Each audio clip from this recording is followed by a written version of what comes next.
सब खैर ममता दुलार हो आई चिता पर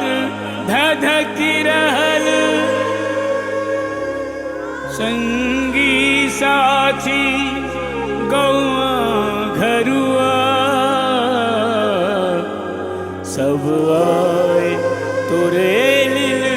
सिसकी रहल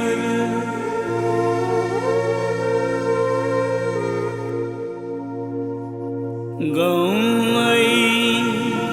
सुनसान छै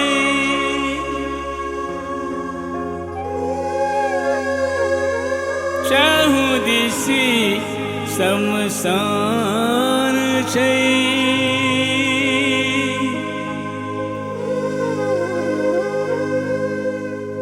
जानी ने के कर नजर लग गई